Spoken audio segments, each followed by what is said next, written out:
What a day. What a heavenly day. D-Day. D-Day. Just like it. And tomorrow morning you will have won your beachhead on the shores of immortality. Stop rehearsing your column. Isn't it strange, Addison?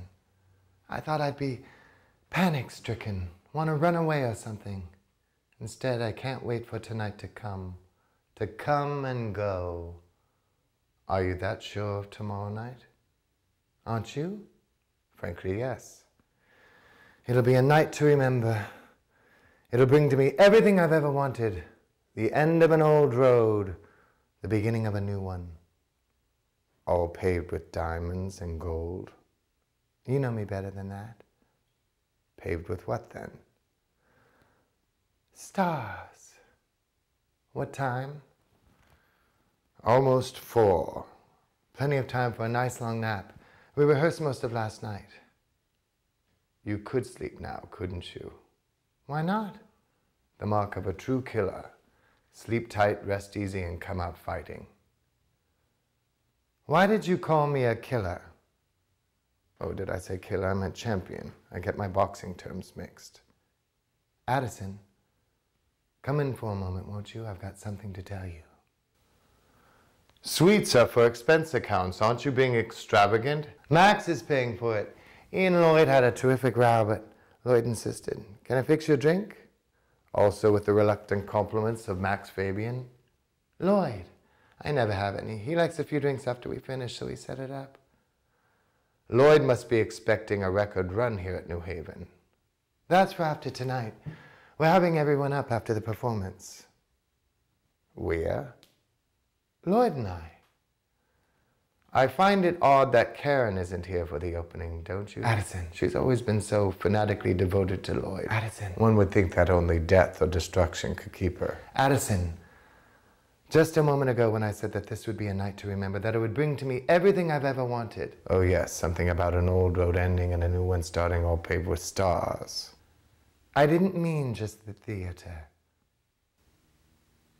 What else? Lloyd Richards. He's going to leave Cannes. We're going to be married.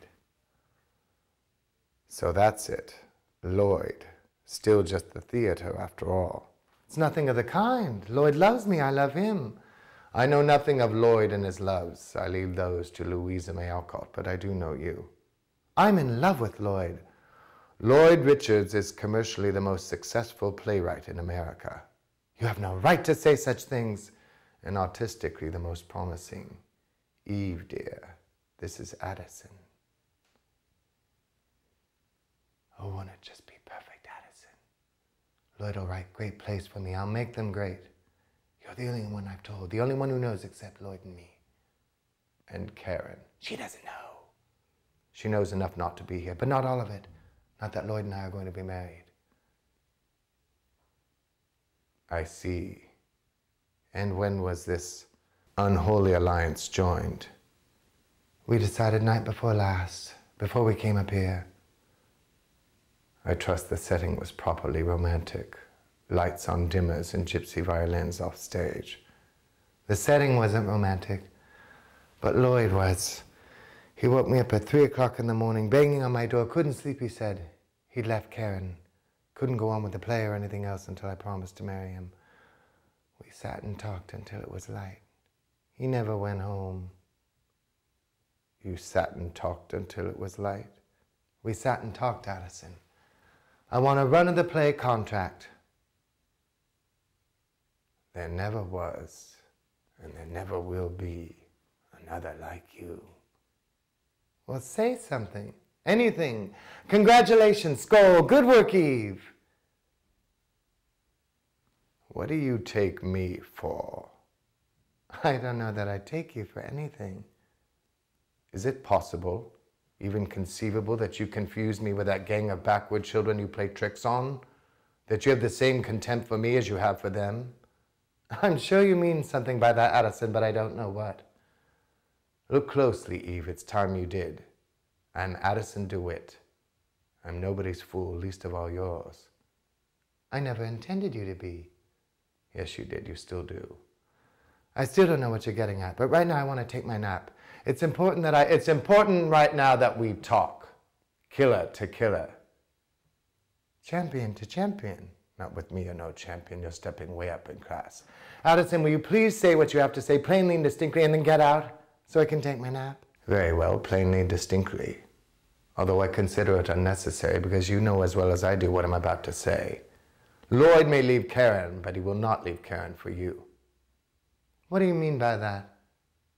More plainly and more distinctly. I've not come to New Haven to see the play, discuss your dreams, or pull the ivy from the walls of Yale. I've come here to tell you that you will not marry Lloyd or anyone else for that matter because I will not permit it. What have you got to do with it? Everything. Because after tonight, you will belong to me.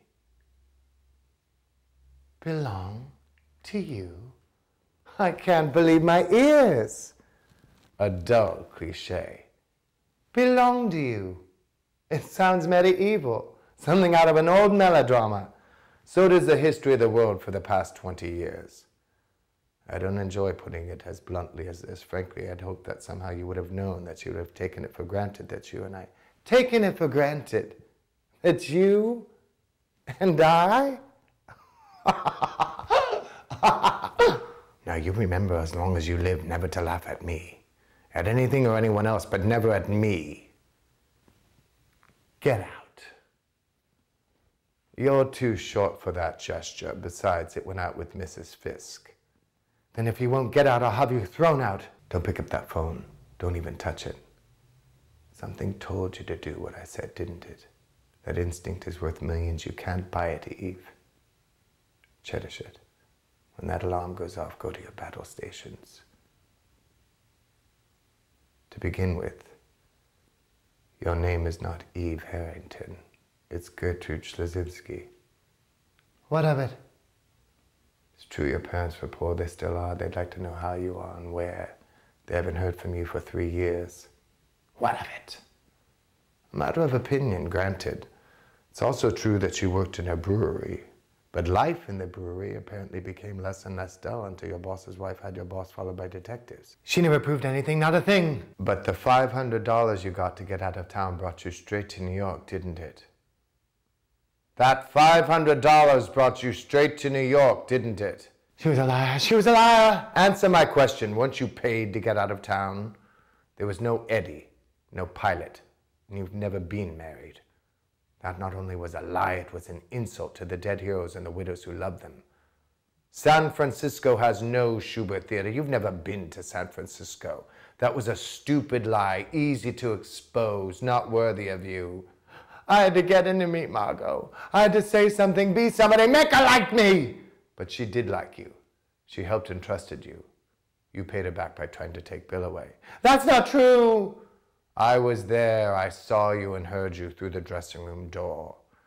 You used my name and column into blackmailing Karen into getting you to the pot of corn. You lied to me about it. No, no, no! I had lunch with Karen not 3 hours ago, as always with women who try to find out things she told more than she learned.